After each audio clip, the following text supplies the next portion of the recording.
Exclusive interview, Georgia Congressman Barry Loudermilk telling One American News that he knows of specific instances where the Democrat-led January 6th panel misrepresented the truth. Here's One America's John Hines.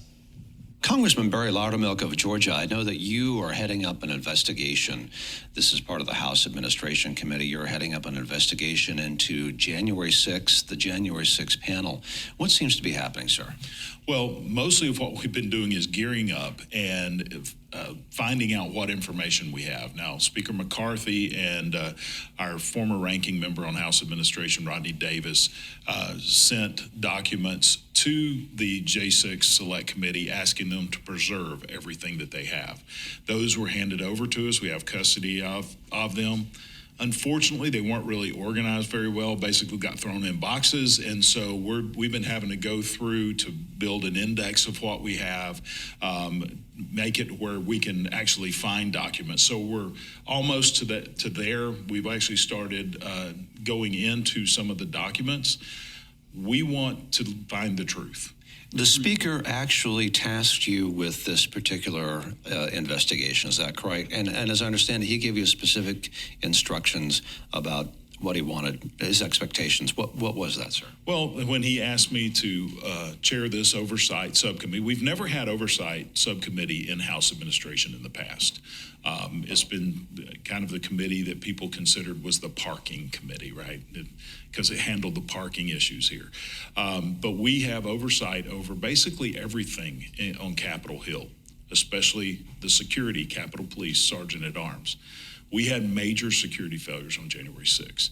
He wanted me to lead that investigation as to what happened. The January 6th Select Committee never looked at that. The other aspect of this is look at the January 6th Committee. There's very little confidence in the report that they came out with because they didn't address these things. And so we have full affidavits. I know for a fact that they misrepresented the truth and flat out lied about their accusations about me giving reconnaissance tours. So we need to look at what information did they have and actually get out to the American people the truth of what happened. We're not relitigating the 2020 election, and the people who are being held in jail is outside of our jurisdiction. That's Oversight Committee, Jamie Comer's committee that actually has that jurisdiction, and they're working on that. We're focused on the J6 committee and what happened here in the Capitol.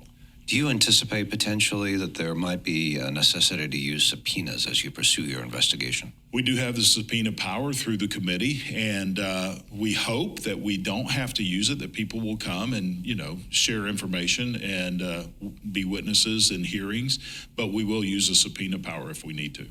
Looking at the J6 video footage, which now has been released, of course, has been shown by some of these news outlets, what is your takeaway on what you've seen so far, and how does that comport with your own recollection of events? Well, we have 44,000 hours of video to go through.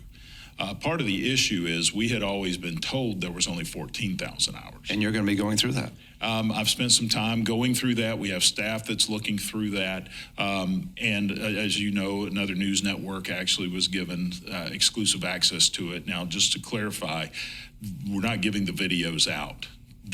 You can go and you can look at video. If there's a segment you want, we just make sure there's nothing sensitive in there, and then it's released. And so you may have some information to present here. I know you've actually been working on this for a while. So when may you present some information that the public may be able to sort of take a look at and judge for themselves? Well, we've been moving quickly, but we want to be accurate as well. And so we're taking small bites at it and getting the information together. We're hoping within 2 to 3 weeks we'll be able to release initial findings of what we're doing and what we're finding within the J6 reports. As far as the Capitol itself, that's going to take longer because we do have a lot of people that are willing to cooperate. We've had a lot of people come to us and say, look, I've got information that I would love to share.